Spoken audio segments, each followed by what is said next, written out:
Hello everyone, welcome to Laws Forum. I am Rohini and let's continue our TOPA series, Transfer of Property Act. Okay, so आज का हमारा discussion होगा state of Odisha versus Titaghur paper mill case. So let's begin with our case. Okay, so इस case के कुछ keyword है. That is section 3 of Transfer of Property Act, immovable property benefit arising out of land, standing timber and bamboo. ये कुछ keyword है इस case के. अब फैक्ट की बात करेंगे तो क्या होता है, इसमें एक कॉन्ट्रैक्ट होता है.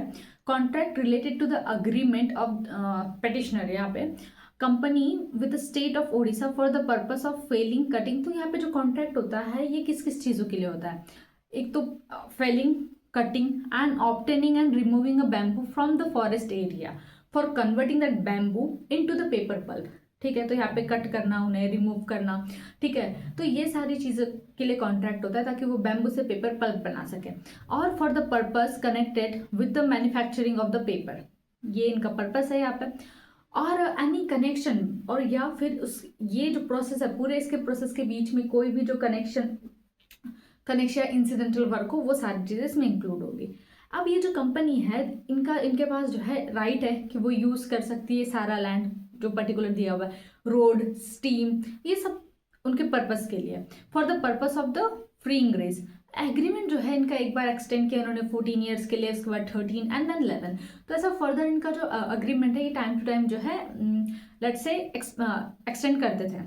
सो with respect to the different contract area an option to company to renew. Okay, तो यहाँ पे कंपनी के पास ऑप्शन भी था रिन्यू करने का, तो with the help of that option वो रिन्यू करते थे time to time.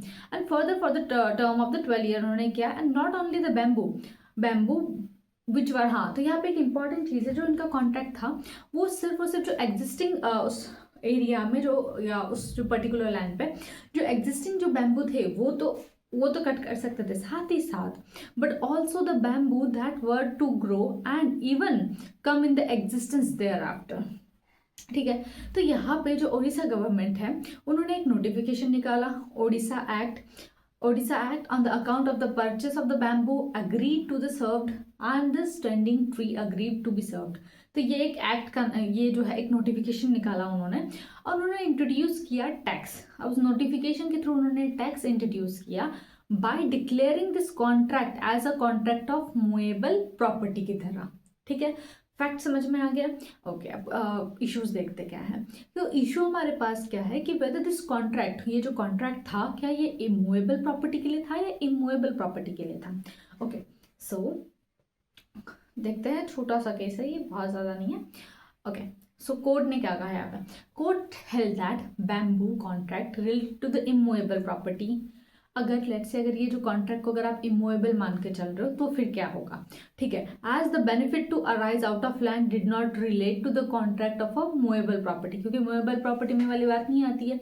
So the bamboo contract is not a contract of sale. तो यहाँ पे जो कॉन्ट्रैक्ट है उन्होंने कहा ये जो है का contract is not for the sale of a good but it's also for the grant of profit, right.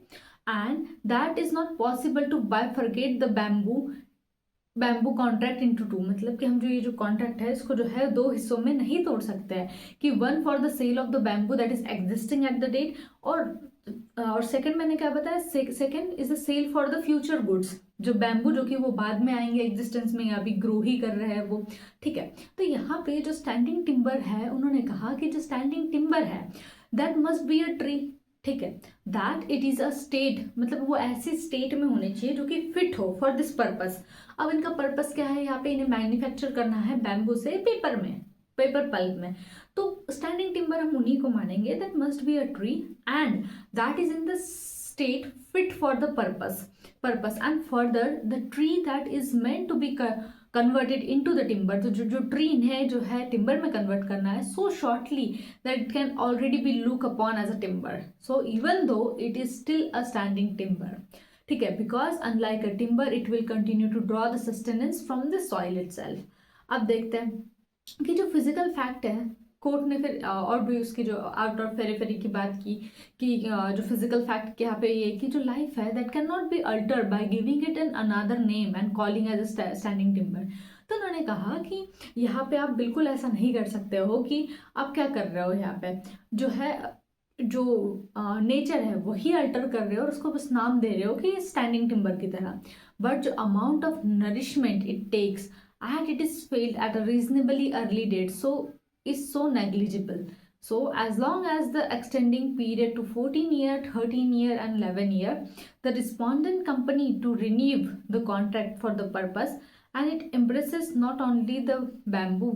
तो ये एक इन्होंने फिर से घुमा फिरा के वही बात कह रहे हैं कि यहाँ पे सिर्फ ज़रूरी नहीं है कि जो एग्जिस्टिंग टिम्बर की ही बात हो, जो और बैम्बू उग रहे हैं वहाँ पे, ठीक है, और जो फ्यूचर एग्जिस्टेंस में है वो भी आएंगे। और कोर्ट ने फाइनली इनके जजमेंट में ये कहा कि एग्रीमेंट जो है between the parties cutting, felling and removing of the bamboo from the forest, और जो इनकी जो लीज एक्सटेंड हुई थी 14 years, 13 years and 11 year for the different contract area is a benefit that is arising out of land. तो ये जो है किस कैटेगरी में आएगा? Benefit arising out of land, that is an immovable property में आएगा। तो हम उसको जो है हम उसको स्टैंडिंग टिम्बर की तरह टर्म नहीं देंगे, मतलब वो मूवेबल प्रॉपर्टी में नहीं आएगा, इमूवेबल प्रॉपर्टी में आएगा। आई होप ये केस आपको समझ में आ गया होगा। Thank you so much.